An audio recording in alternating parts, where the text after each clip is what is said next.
Hey everyone!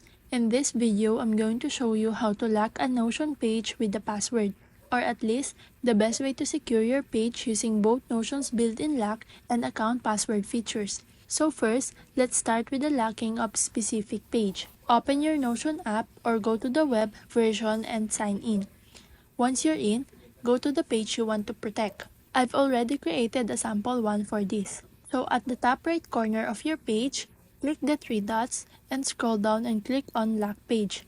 This doesn't add a password but it prevents anyone, even you, from editing the page unless it's unlocked. If you try to type or make any changes, you'll see that everything is locked. To make edits again, just click the lock button at the top and it will unlock. Now, if you want to secure your entire Notion account with a password, here's how. Click on your profile photo at the top left corner and go to Settings. From there, open the Account tab and scroll down to the Password section and toggle it on. You'll be asked to create and confirm a password. Once you're done, click Set Password. This protects your whole account.